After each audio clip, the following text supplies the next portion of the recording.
The Tale of Pigling Bland by Beatrix Potter. Now this is interesting because for once she starts with once upon a time. So, once upon a time there was an old pig called Aunt Petitoes.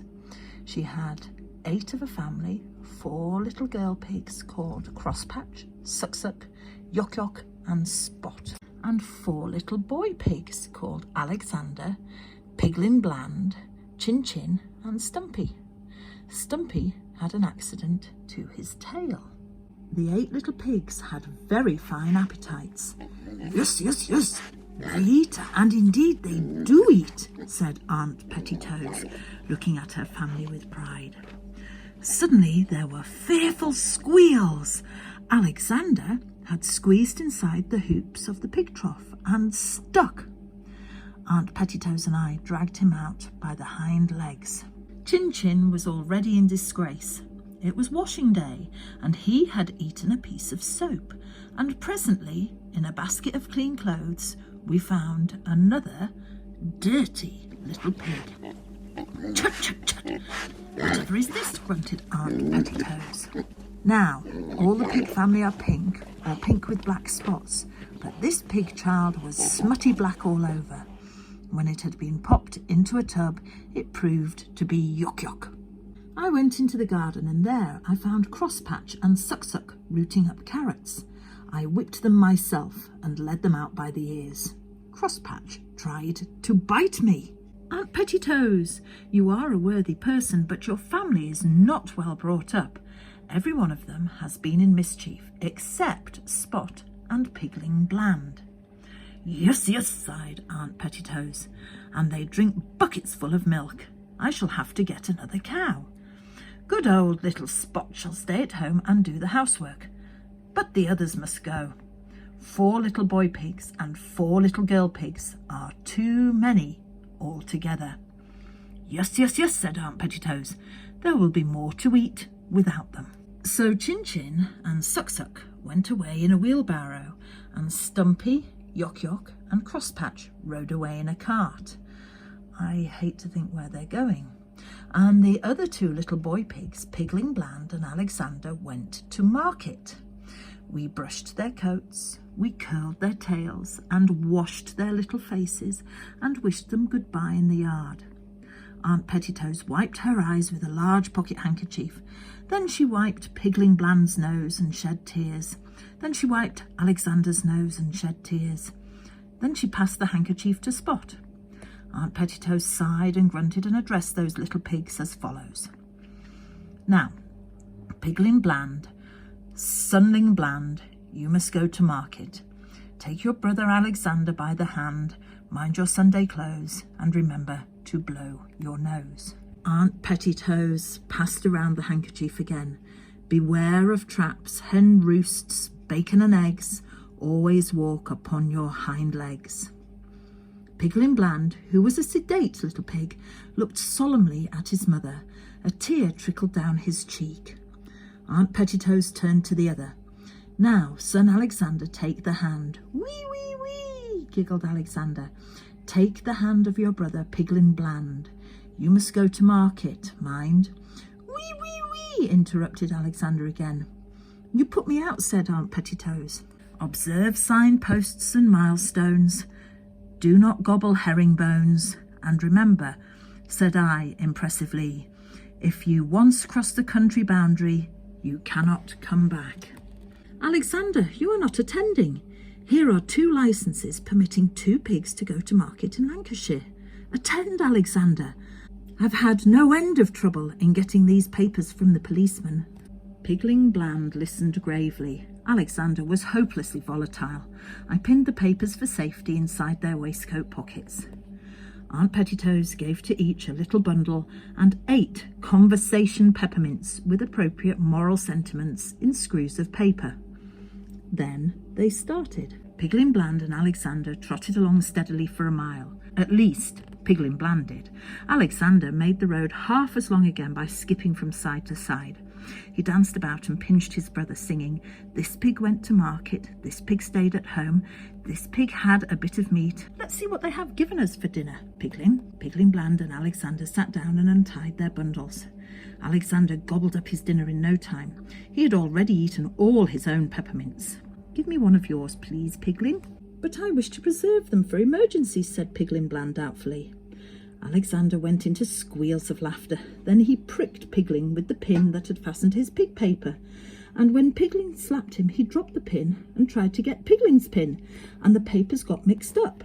Pigling Bland reproved Alexander, but presently they made it up again and trotted away together, singing, "Tom, Tom, the piper's son, stole a pig and away he ran, but all the tune that he could play was over the hills and far away." "What's that, young sirs? Stole a pig? Where are your licenses?" said the policeman. They had nearly run against him round a corner. Pigling Bland pulled out his paper. Alexander, after fumbling, handed over something scrumpily. 2.5 ounce conversation sweeties at 3 farthings. "What's this? This ain't no licence." Alexander's nose lengthened visibly. He had lost it. "I had one, indeed I had, Mr. Policeman." "It's not likely they let you start without. I'm passing the farm. You may walk with me." "Can I come back too?" inquired Pigling Bland. "I see no reason, young sir. Your paper is all right." Pigling Bland did not like going on alone, and it was beginning to rain. But it is unwise to argue with the policeman. He gave his brother a peppermint and watched him out of sight. To conclude the adventures of Alexander, the policeman sauntered up to the house about tea time, followed by a damp, subdued little pig. I disposed of Alexander in the neighbourhood. He did fairly well when he had settled down. Pigling Bland went on alone dejectedly. He came to crossroads and a signpost to Market Town. 5 miles over the hills, 4 miles to Petitoat's farm, 3 miles. Pigling Bland was shocked. There was little hope of sleeping in Market Town, and tomorrow was the hiring fair. It was deplorable to think how much time had been wasted by the frivolity of Alexander. He glanced wistfully along the road towards the hills, and then set off walking obediently the other way, buttoning up his coat against the rain. He had never wanted to go, and the idea of standing all by himself in a crowded market, to be stared at, pushed and hired by some big strange farmer, was very disagreeable. "I wish I could have a little garden and grow potatoes," said Pigling Bland. He put his cold hand in his pocket and felt his paper. He put his other hand in his other pocket and felt another paper. Alexander's! Pigling squealed, then ran back frantically, hoping to overtake Alexander and the policeman. He took a wrong turn, several wrong turns, and was quite lost. It grew dark, the wind whistled, the trees creaked and groaned. Pigling Bland became frightened and cried, "Wee, wee, wee! I can't find my way home." After an hour's wandering, he got out of the wood. The moon shone through the clouds, and Pigling Bland saw a country that was new to him. The road crossed a moor. Below was a wide valley with a river twinkling in the moonlight, and beyond, in misty distance, lay the hills. He saw a small wooden hut, made his way to it, and crept inside. "I'm afraid it is a hen house, but what can I do?" said Pigling Bland, wet, cold, and quite tired out. Bacon and eggs, clucked a hen on a perch. "Trap, trap, trap, cackle, cackle, cackle," scolded the disturbed cockerel. To market, jiggity-jig," clucked a broody white hen roosting next to him. Pigling Bland, much alarmed, determined to leave at daybreak. In the meantime, he and the hens fell asleep. In less than an hour, they were all awakened. The owner, Mr. Peter Thomas Piperson, came with a lantern and a hamper to catch 6 fowls to take to market in the morning. He grabbed the white hen roosting next to the cock. Then his eye fell upon Pigling Bland, squeezed up in a corner. He made a singular remark. "Hello, here's another," seized Pigling by the scruff of the neck and dropped him into the hamper. Then he dropped in 5 more dirty, kicking, cackling hens on top of Pigling Bland. The hamper, containing 6 fowls and a young pig, was no light weight. It was taken downhill unsteadily with jerks. Pigling, although nearly scratched to pieces, contrived to hide the papers and peppermints inside his clothes. At last the hamper was bumped down upon a kitchen floor, the lid was opened, and Pigling was lifted out. He looked up blinking and saw an offensively ugly elderly man grinning from ear to ear. "This one's come of himself, whatever," said Mr. Piperson, turning Pigling's pockets inside out.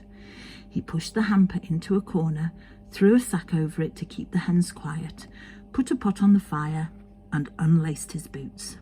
Pigling Bland drew forward a copy stool and sat on the edge of it, shyly warming his hands. Mr. Piperson pulled off a boot and threw it against the wainscot at the farther end of the kitchen. There was a smothered noise. "Shut up," said Mr. Piperson. Pigling Bland warmed his hands and eyed him.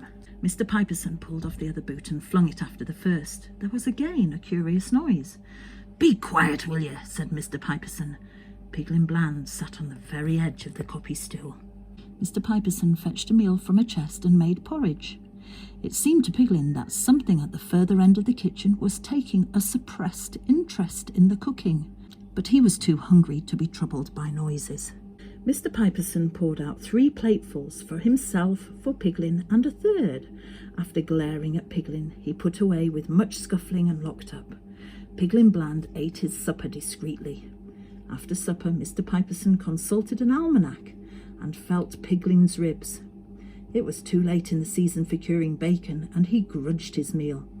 Besides, the hens had seen this pig. He looked at the small remains of a flitch, and then looked undecidedly at Pigling. "You may sleep on the rug," said Mr. Peter Thomas Piperson. Pigling Bland slept like a top. In the morning, Mr. Piperson made more porridge. The weather was warmer. He looked to see how much meal was left in the chest and seemed dissatisfied. "You'll likely be moving on again," said he to Pigling Bland.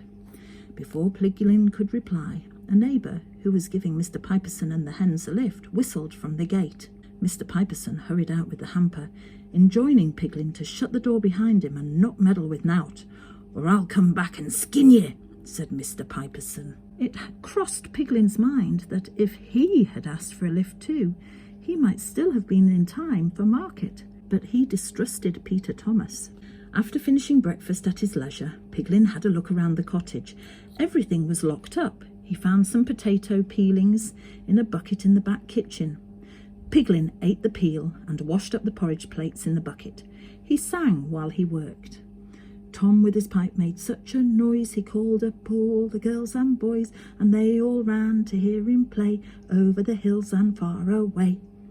Suddenly a little smothered voice chimed in. "Over the hills and a great way off, the wind shall blow my top knot off." Pigling Bland put down a plate which he was wiping and listened. After a long pause, Pigling went on tiptoe and peeped around the door into the front kitchen. There was nobody there. After another pause, Pigling approached the door of the locked cupboard and sniffed at the keyhole. It was quite quiet. After another long pause, Pigling pushed a peppermint under the door. It was sucked in immediately. In the course of the day, Pigling pushed all the remaining 6 peppermints. When Mr. Piperson returned, he found Pigling sitting before the fire. He had brushed up the hearth and put the pot to boil. The meal was not getatable. Mr. Piperson was very affable. He slapped Pigling on the back, made lots of porridge, and forgot to lock the meal chest. He did lock the cupboard door, but without properly shutting it. He went to bed early and told Pigling upon no account to disturb him the next day before 12 o'clock. Pigling Bland sat by the fire, eating his supper. All at once, at his elbow, a little voice spoke. "My name is Pigwig. Make me more porridge, please." Pigling Bland jumped and looked round. A perfectly lovely little black Berkshire pig stood smiling beside him. She had twinkly little screwed-up eyes, a double chin, and a short, turned-up nose. She pointed at Pigling's plate. He hastily gave it to her and fled to the meal chest. "How did you come here?" asked Pigling Bland. "Stolen," replied Pigwig, with her mouth full. Pigling helped himself to meal without scruple. "What for?" "Bacon, hams," replied Pigwig cheerfully. "Why on earth don't you run away?" exclaimed the horrified Pigling. "I shall after supper," said Pigwig decidedly. Pigling Bland made more porridge and watched her shyly. She finished a second plate, got up and looked about her as though she was going to start. "You can't go in the dark," said Pigling Bland. Pigwig looked anxious. "Do you know your way by daylight?" "I know we can see this little white house from the hills across the river. Which way are you going, Mr. Pig?" "To market. I have 2 pig papers. I might take you to the bridge if you have no objection," said Piglin, much confused and sitting on the edge of his copy stool. Pigwig's gratitude was such that she asked so many questions that it became embarrassing to Pigling Bland. He was obliged to shut his eyes and pretend to sleep. She became quiet, and there was a smell of peppermint. "I thought you had eaten them," said Piglin, waking suddenly. "Only the corners," replied Pigwig, studying the sentiments with much interest by the firelight. "I wish you wouldn't. He might smell them through the ceiling," said the alarmed Piglin. Pigwig put back the sticky peppermints into her pocket. "Sing something," she demanded. I'm sorry, I have toothache," said Pigling, much dismayed. "Then I will sing," replied Pigwig. "You will not mind if I say iddy tiddy? I have forgotten some of the words." Pigling Bland made no objection. He sat with his eyes half shut and watched her. She waggled her head and rocked about, clapping time and singing in a sweet little grunty voice. "A funny old mother pig lived in a sty, and 3 little piggies had she. Diddly diddly diddly pum pum, and the little pig said wee wee wee." She sang successfully through 3 or 4 verses. Only at every verse her head nodded a little lower and her little twinkly eyes closed up. "Those 3 little piggies grew peaky and lean they might very well be, but for somehow they couldn't say oomph, oomph, oomph, and they wouldn't say wee, wee, wee, for somehow they couldn't say." Pigwig's head bobbed lower and lower until she rolled over, a little round ball fast asleep on the hearthrug. Pigling Bland, on tiptoe, covered her up with an antimacaster. He was afraid to go to sleep himself.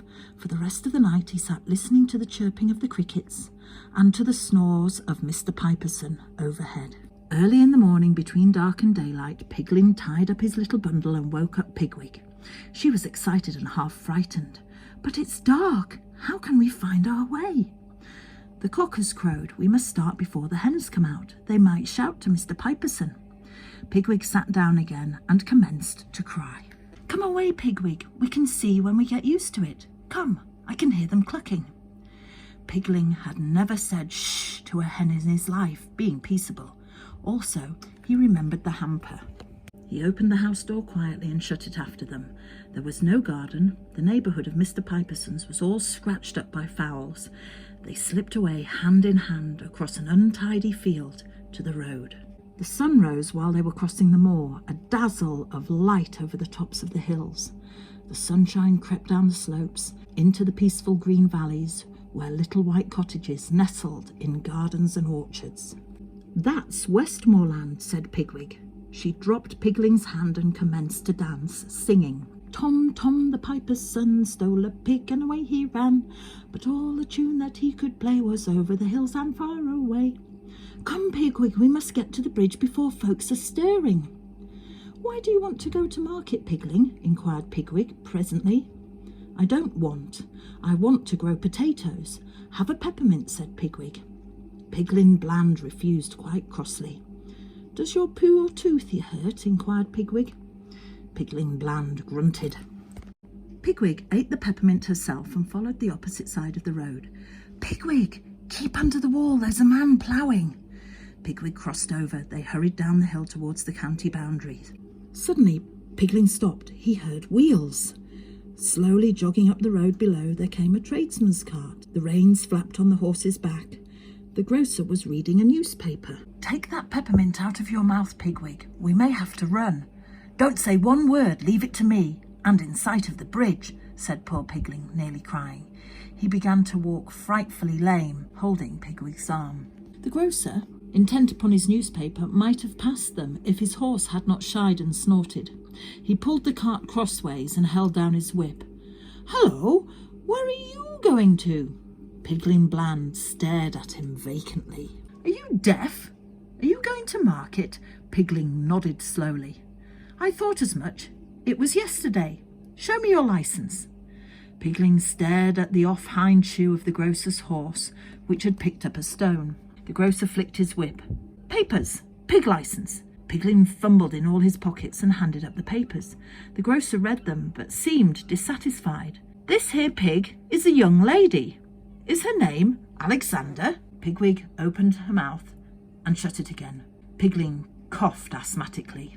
The grocer ran his finger down the advertisement column of his newspaper. Lost, stolen or strayed, 10-shilling reward. He looked suspiciously at Pigwig.